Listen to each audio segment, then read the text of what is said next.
Good afternoon, my Real News Midday TV family. Welcome back to the channel for another news update for March 2, 2024. And in the news this afternoon, British woman charged following cocaine bust at airport. The narcotics police have charged a British woman captured on Monday attempting to smuggle millions of dollars worth of cocaine out of Jamaica.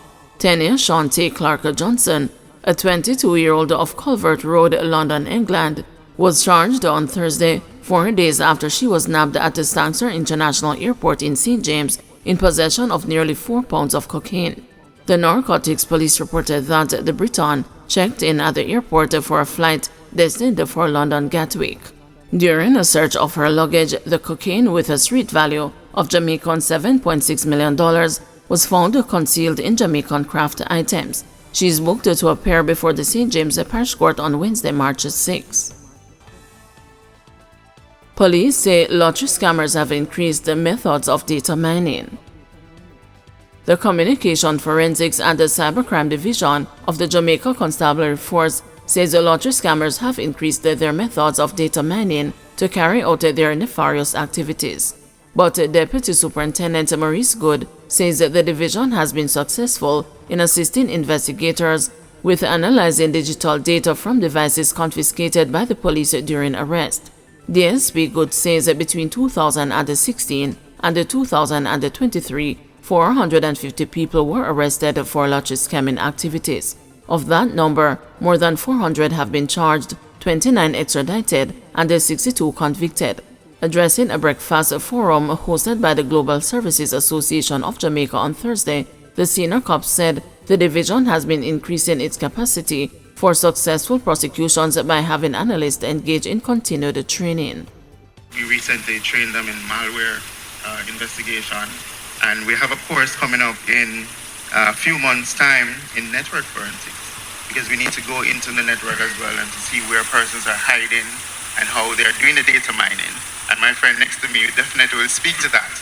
So we continue to work hard in assisting the BPO in ensuring that persons, and deterrence, once you get persons being charged, being put behind the bars, and they know that there is a strong possibility of them being convicted, it makes them think twice before they seek to enter into an activity like this.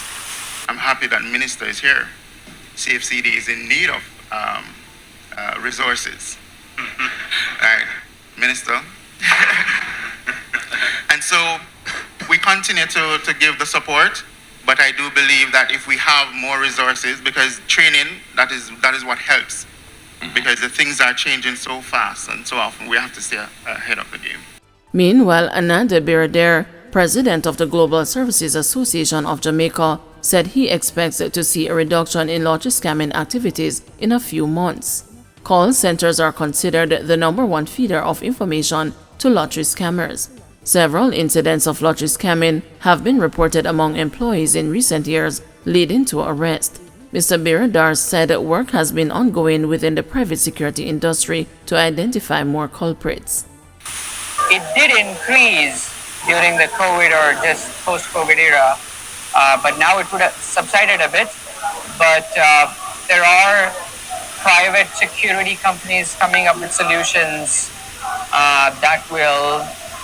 that has given me some sort of assurance that in about 6 to 12 months, we should be in a better place in identifying, deterring, and finding these people so that they do not continue to make violations and continue forward without any consequences. Convict testifies that Pink was also involved in Campbell Collimore's killing.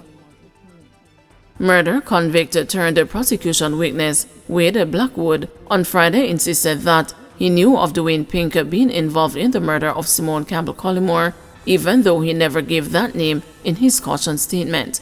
Blackwood gave his caution statement on June 20, 2018, after news broke that he was wanted by the police in relation to the murder of Campbell Collimore and her taxi driver Winston Walters.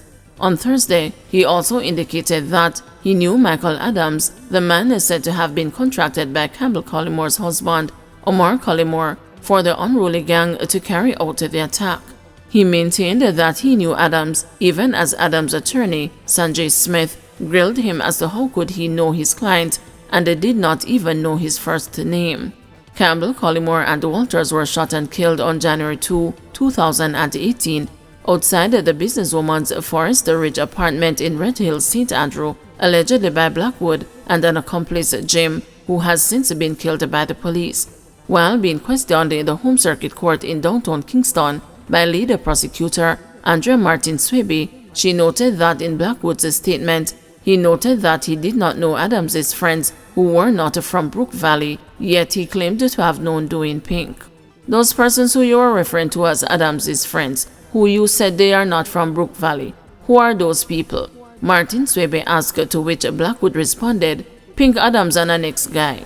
When you said to the police, that's when they came to you on February 2 of this year. I don't know them. What did you mean when you said I don't know them? Martin Swaby questioned. Blackwood answered, I said I don't know them because I did not remember their names at the time, and I did not want to tell the police any lie. Martin Swaby then asked Blackwood to tell her of the last time before the police came to him on February 2, 2024, he had seen Pink before. Blackwood responded the last time was at court, but added that he could not recall the year, but noted that it was before he had pleaded guilty in 2021. Blackwood included the name Pink in his second statement this year, dated February 21, after he became a prosecution witness, and said he remembered the name while going to court alongside the man. You agreed with counsel that it was in the second statement in February this year that you put in the name Dwayne Pink. Martin Swaby said, of which he responded, yes, miss. So when did you remember the name Dwayne Pink? She then asked. The first time they come at GP and I give the statement, miss. After they leave and reflecting back, and then come back, miss. I did remember everything, miss, and I remember the names.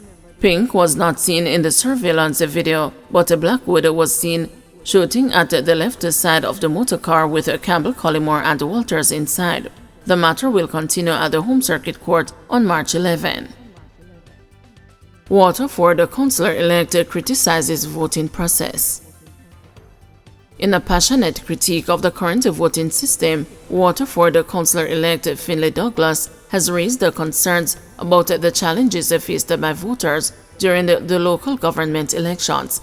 Speaking with the news, he highlighted several issues, including long waiting times, inadequate facilities, and delays in receiving election results. He expressed dismay at witnessing seniors standing for hours in the sun while waiting to vote at polling stations, with one person reportedly fainting due to the prolonged exposure. He also recounted an incident where a blind man fell when his cane gave way, emphasizing the need for better accessibility and accommodation for all voters. If this condition persists, it will deter people from participating in elections, Douglas warned, suggesting that the business class may opt to support political parties financially rather than endure lengthy queues.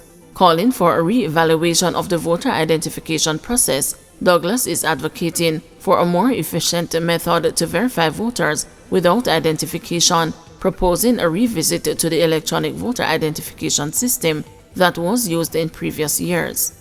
What we find, if someone should go without an ID, they are fingerprinted, and there's several questions posed by the presiding officer. That alone takes up 3 minutes, the length of time than if they had their ID to present to them, Douglas argued. We need to be more technically equipped to conduct voting in Jamaica, he added. Addressing the issue of overcrowded polling divisions, Douglas proposed breaking them down into more manageable sizes and assigning multiple presiding officers to expedite the voting process. He also stressed the importance of spacious and suitable polling stations to facilitate mass voting. While we continue to say polling stations are ready, what we see are makeshift arrangements in classrooms. The time has come for the EOJ and ECJ to use the spacious buildings where people voting could be lined up inside while they awaited their turn to vote, he suggested. Douglas also directed criticisms at the Electoral Office of Jamaica for its delayed release of election results, noting that handling the count in a timely manner is crucial to maintain confidence in the democratic process. The democratic process is threatened by this delay. The law states that the swearing-in of councillors who are declared winners at the polls should be sworn in 3 days after such a declaration, and this delay we are seeing will affect this process, Douglas charged. He urged the EOJ to streamline the identification card distribution process by mailing them to registered voters' addresses, citing the convenience of the verification process during voter registration. The EOJ will not put a person on the voters list unless they verified the address of that person. I can't see no reason why the voter identification card cannot be mailed to them to minimize the inconvenience of the person physically picking up the ID at the electoral office and reduce the amount they currently have stocked up in the office waiting to be picked up. In a bid to enhance efficiency, Douglas suggested engaging sixth form student volunteers to assist at the polling stations.